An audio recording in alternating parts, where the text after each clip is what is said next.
Pemirsa, Habib Bahar bin Smith jalani pemeriksaan perdana di Polda Jawa Barat Selasa siang terkait dugaan tindak penganiayaan terhadap 2 remaja di Bogor. Hingga tadi malam pemeriksaan dihentikan untuk sementara dan akan dilanjutkan esok hari guna menentukan kelanjutan penahanannya. Namun begitu, Habib Bahar sudah resmi ditetapkan sebagai tersangka. Belakangan ini Al-Habib Yusuf bin Lukman Al-Kaf alias Habib Yusuf Al-Kaf menjadi sorotan publik. Hal ini karena ia diduga mencabuli muridnya yang masih di bawah umur dan kini sudah ditangkap Satreskrim Polres Pamekasan Madura pada Senin 31 Januari 2022. Lantas siapa sosok Habib Yusuf Al-Kaf? Imam Besar Front Pembela Islam atau FPI Muhammad Rizik Syihab ditetapkan oleh Polda Metro Jaya sebagai tersangka kasus kerumunan massa di Petamburan, Jakarta Pusat beberapa waktu lalu.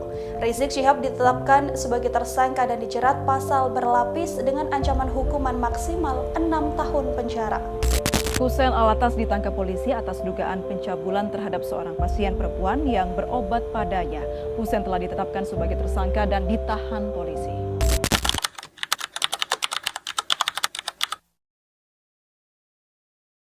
Oke, sebelumnya gue pengen disclaimer dulu. Kalau video ini sama sekali nggak dibuat untuk menggiring opini publik buat membenci para Habib, khususnya di Indonesia, tapi buat nyadarin manusia khususnya umat Islam, buat lebih kritis terhadap ulah para oknum Habib ini. Karena gue yakin, lu yang nonton video ini sampai sekarang mungkin pernah berpikiran, kok Habib yang katanya keturunan Nabi ini makin hari makin banyak aja ulahnya. Mulai dari kasus penganiayaan, pelecehan, jualan agama, minta dihormati, dan lain sebagainya. Gue nggak ingin masyarakat khususnya umat Islam di Indonesia ini menjadi korban feodalisme dari para oknum Habib yang melakukan pembodohan publik dan menjajah pemikiran rakyat Indonesia dengan berbagai dongeng khurafat. Mereka yang kisahnya bahkan melebihi kakek mereka sendiri, Nabi Muhammad. Dan gue harap setelah menonton video ini, kalian bisa lebih sadar dan bisa berpikir lebih kritis, serta bisa membedakan Habib mana yang baik untuk dijadikan panutan dan Habib mana yang harus diboikot. Oke, tanpa berlama-lama lagi, ayo kita mulai segmen pertama.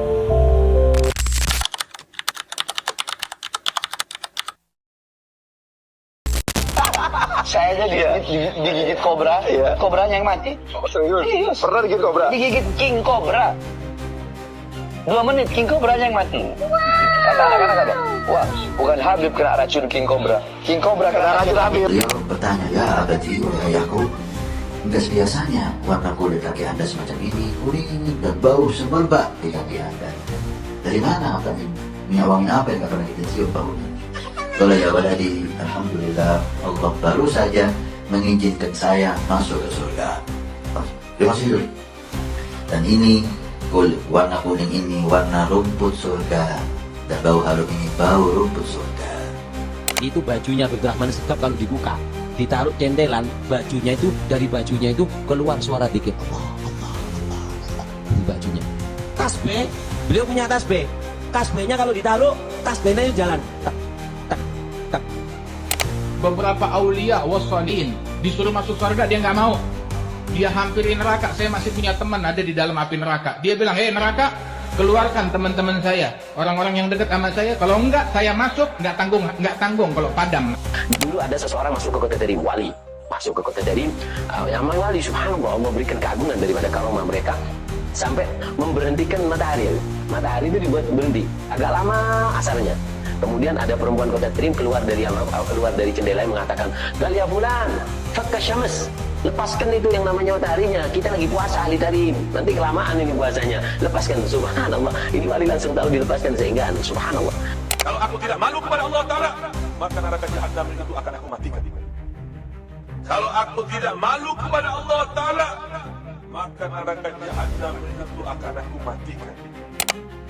Menjadi Habib itu jauh lebih mulia daripada menjadi ulama. Dan cinta kepada sesuatu yang lebih mulia itu lebih ditolakkan. Anda cinta ulama bagus, tapi kalau mencinta Habib percuma. Ini tisu berapa harganya tisu ini? Tapi kalau sudah dilapkan, diusapkan ke mukanya Umar, 200 juta ditawar. Maulana Daulah mengatakan, wahai anak-anakku, aku kepingin tahu sudah nyampe mana kamu itu. Coba yuk, coba terbang satu-satu. Disuruh terbang satu-satu. Baru terbang satu-satu. Bagus. Tinggal yang paling kecil kalau nggak salah Habib Rahman Segaf. Dari Abdurrahman, terbang. Takut tanduk, Pak. Terbang ditembus. sampai atap rumahnya ditembus jebol. Terus Al-Hamid ngeluarin rantai emas dari langit. Keramatnya Al-Hamid tuh, ngeluarin rantai emas dari langit sampai ke bumi. Marxist Perry Anderson dalam bukunya Lineages of the Absolutist State mengungkapkan bahwa feodalisme adalah sistem sosial yang ditandai dengan struktur hierarkis yang kaku, di mana kaum elit seperti raja, bangsawan, dan pemilik tanah memegang kekuasaan politik dan ekonomi atas kelas bawah. Dalam sistem ini, hubungan sosial bersifat vertikal, bukan horizontal. Kekuasaan tidak ditentukan oleh kompetensi, tapi oleh garis keturunan dan loyalitas personal. Oke, sekarang jika kita tarik ke konteks keagamaan di Indonesia, terutama dalam fenomena pengkultusan terhadap sebagian oknum Habib, pola feodal ini terlihat sangat mirip. Habib bukan karena kapasitas keilmuan atau kontribusinya, tapi karena nasab atau garis keturunan yang secara otomatis ditempatkan di atas umat, diposisikan seolah tidak boleh dikritik, dan ucapannya harus diterima tanpa bantahan.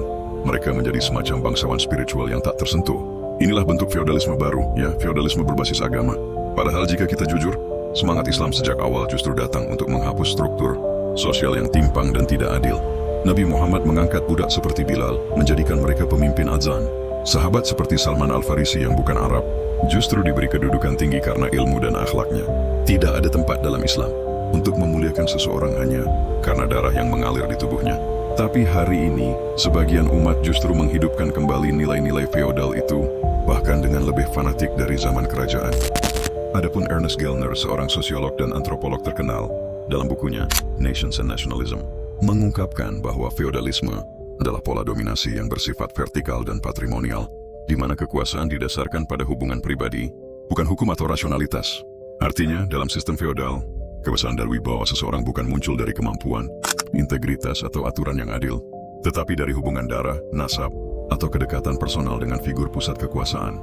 Dan inilah yang, secara ironis, kini mulai muncul kembali di ruang keagamaan kita, khususnya dalam fenomena sebagian oknum Habib yang mengandalkan status keturunan Nabi sebagai sumber legitimasi tanpa perlu diuji oleh ilmu, akhlaknya atau kontribusi nyata pada umat. Dalam masyarakat yang terjebak pola feodalisme keagamaan seperti ini, umat cenderung tak berani mengkritik, rasionalitas dikorbankan, kebenaran tunduk pada popularitas, dan akhirnya lahirlah kultus individu di mana keturunan dianggap lebih penting daripada keteladanan. Bahkan kalau ada yang menyampaikan keanehan, seperti cerita sakti seorang Habib yang tidak pernah tidur selama puluhan tahun karena fokus ibadah, umat mungkin hanya mengangguk sambil berkata, namanya juga Habib. Padahal kalau cerita serupa keluar dari mulut orang biasa, mungkin sudah dituduh sesat atau gila. Dan disinilah kerusakan mulai menjalar. Ketika hubungan personal, nasab jadi alat dominasi, dan umat tidak lagi menimbang sesuatu dengan akal sehat, maka yang terjadi adalah pembunuhan terhadap nilai-nilai Islam yang justru dibangun di atas keadilan, akal sehat, dan hukum yang rasional. Kita seperti mundur ke masa prakenabian, ketika kebenaran ditentukan bukan oleh isi pesan, tapi siapa yang menyampaikannya. Di tengah gelombang pengkultusan terhadap sebagian tokoh agama, terutama yang mengklaim sebagai keturunan Nabi, kita perlu menyadari bahwa fenomena ini tidak muncul dari ruang hampa. Ada akar budaya yang dalam dan sistematis, budaya feodalisme, yang oleh cendekiawan Muslim Ahmad Syafi'i Ma'arif dibedah secara tajam dalam bukunya Islam dan Feodalisme, Studi tentang Masyarakat Islam Indonesia. Dalam karya penting ini, Syafi'i Ma'arif menjelaskan secara gamblang bahwa umat Islam Indonesia dalam banyak hal tidak sedang menjalankan Islam secara murni, tetapi Islam yang sudah dikawinkan dengan struktur budaya warisan kerajaan, patron klien, penguasa sampai rakyat, ulama dan pengikut yang tunduk tanpa nalar. Syafi'i Ma'arif menulis bahwa dalam masyarakat Muslim Indonesia terdapat kecenderungan kuat terhadap kepatuhan mutlak kepada pemuka agama atau orang yang katanya mengklaim diri mereka adalah keturunan Nabi. Membenarkan semua yang mereka lakukan sekalipun itu bertentangan dengan logika dan nurani manusia. Dan ini adalah warisan budaya feodal yang tidak sehat. Pernyataan ini sangat relevan dengan kondisi hari ini, ketika sebagian umat dengan mudah menelan mentah-mentah cerita kesaktian para Habib yang bahkan tidak jarang bertentangan dengan akal sehat, dalil dan semangat tauhid. Ketika seorang tokoh agama, hanya karena ia bernasab kepada Nabi, dibiarkan berkata dan berbuat apa saja tanpa kritik, bahkan dengan narasi yang absurd dan tanpa dalil, maka kita sedang memperpanjang rantai feodalisme itu sendiri, bukan hanya secara sosial tapi juga secara teologis. Inilah yang Syafi'i Ma'arif sebut sebagai penyakit ketundukan irasional yang menghambat kemajuan berpikir umat.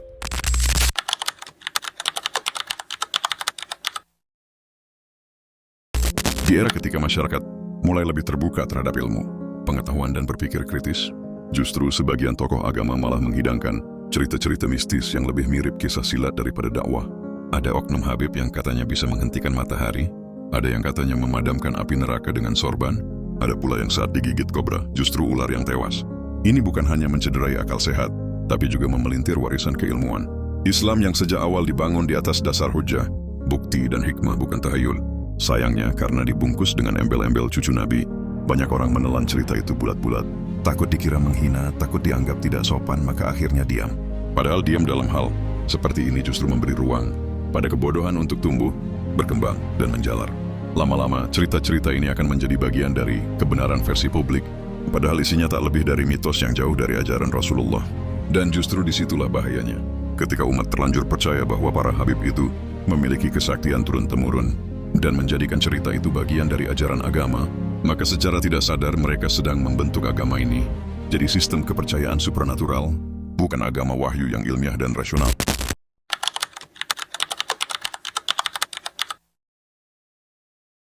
Bro, kalian semua pada sadar nggak? Kalau cerita-cerita kesaktian yang dibangun oleh sebagian oknum habib hari ini udah kelewat batas. Ada yang katanya bisa memadamkan api neraka. Ada yang digigit ular kobra tapi justru si ular yang tewas. Ada juga yang katanya bisa menyuruh matahari berhenti, serta ada yang bisa menghidupkan orang yang sudah meninggal, seolah-olah hukum alam tunduk sama dia. Pertanyaannya cuma dua. Ini metode dakwah atau cuma dongeng biar keluarga mereka disegani dan makin dihormati? Ini mengenalkan keagungan Islam atau malah mengubahnya jadi kisah mistis murahan? Kita hormat, kita cinta. Tapi kalau kecintaan itu kita wujudkan dengan menelan semua cerita tanpa logika, kita sebenarnya sedang mempermalukan warisan keilmuan Islam yang sejatinya menyuruh kita untuk berpikir kritis. Cerita-cerita tentang kesaktian para habib mungkin dimaksudkan sebagai bentuk pengagungan, semacam cara untuk menunjukkan bahwa mereka adalah orang-orang mulia, cucu dari Nabi Muhammad dan punya keistimewaan dari langit. Tapi justru disinilah letak bahayanya. Ketika kisah-kisah itu melampaui batas nalar, seperti dari kebal senjata, diselamatkan api neraka, sampai bisa memerintahkan matahari berhenti. Bro, itu bukan lagi sekadar penghormatan, tapi sudah masuk wilayah mitos yang menyerempet syirik, datang menjauh dari nilai Islam yang murni. Lu semua mungkin kelak akan tersadarkan kalau dampak negatif cerita para oknum habib ini sebenarnya nggak main-main, terutama bagi citra Islam dan marwah Rasulullah atau manusia mulia yang udah membawa ajaran Islam. Cerita-cerita ini justru bisa jadi bumerang, bukan hanya bagi sang habib, tapi buat kakeknya juga, Rasulullah. Kok bisa? Begini logikanya bro, orang awam yang berpikir kritis, atau bahkan orang non-muslim yang sedang tertarik mengenal Islam, akan melihat video-video para oknum habib keturunan Nabi yang berseliweran di sosial media, yang justru membawa narasi-narasi mistis yang penuh bualan. Lalu akan muncul pikiran liar. Kalau cucunya aja hobi ngarang cerita ajaib, jangan-jangan nabinya juga kayak gitu? Ini berbahaya, karena secara tidak langsung, kita menggiring orang untuk meragukan kejujuran dan integritas Rasulullah, hanya gara-gara tindakan dan narasi hiperbolik dari sebagian pengaku keturunannya. Padahal Rasulullah SAW dikenal sangat jujur. Gelarnya Al-Amin, orang yang tak pernah berdusta. Beliau tidak pernah meminta untuk dipuja berlebihan. Bahkan saat seorang sahabat memanggilnya Tuan kami, Rasulullah menegur dengan lembut dan bersabda, Tuan hanyalah Allah. Beliau menjaga agar umat tidak jatuh ke dalam pengkultusan. Ironisnya hari ini justru sebagian keturunannya, atau yang mengaku sebagai keturunannya, malah membangun citra seolah-olah mereka adalah manusia setengah dewa. Dan kalau kita biarkan ini terus terjadi, kita bukan hanya sedang membiarkan umat jadi bodoh karena dicekoki dongeng-dongeng, tetapi kita juga membuka celah bagi orang lain untuk mencaci agama. Ini dari pintu belakang.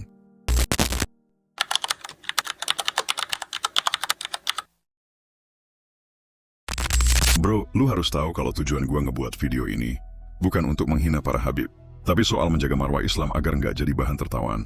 Kritik ini muncul karena ada rasa tanggung jawab untuk menjaga marwah Islam agar tidak jatuh menjadi bahan tertawaan.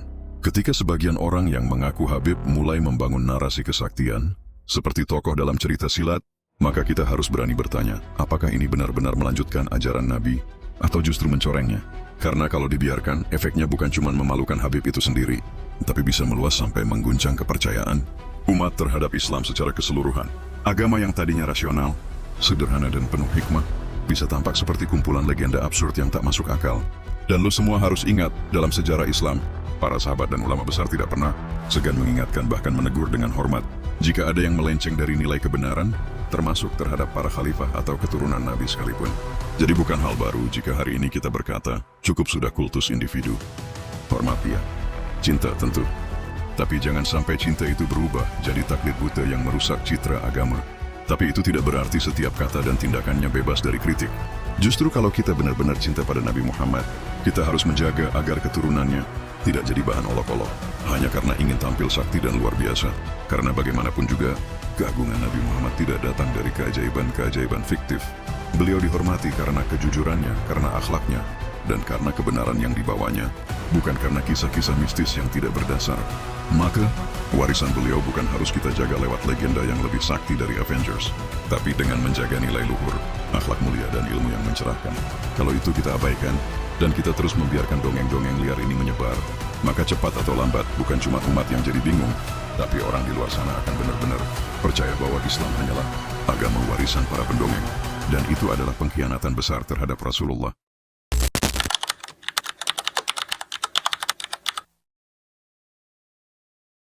Feodalisme dalam dunia keagamaan, khususnya dalam konteks Habib di Indonesia, bukan lagi sekadar fenomena sosial, tapi sudah menjelma menjadi mentalitas kolektif yang berbahaya. Ketika seseorang yang mengaku keturunan Nabi bisa berkata apa saja, dipercaya tanpa syarat, dan dibela mati-matian meski ucapannya bertentangan dengan akal, maka saat itulah agama bukan lagi jalan kebenaran, tapi sudah berubah menjadi alat pelumpuh akal sehat. Disinilah letak ironi paling tragis, ajaran Islam, yang diturunkan untuk membebaskan manusia dari belenggu pengultusan, kini malah dijadikan alat untuk menciptakan pengultusan versi baru. Menghormati Habib sebagai keturunan Nabi adalah bagian dari adab, tapi ketika penghormatan itu berubah menjadi ketundukan total, hingga tidak berani mengkritik walau mereka berkata dusta, maka yang terjadi bukan adab, melainkan feodalisme spiritual. Kita mencintai Nabi Muhammad, bukan karena nasabnya mulia, tapi karena ajarannya yang membebaskan, menyucikan, dan mencerdaskan.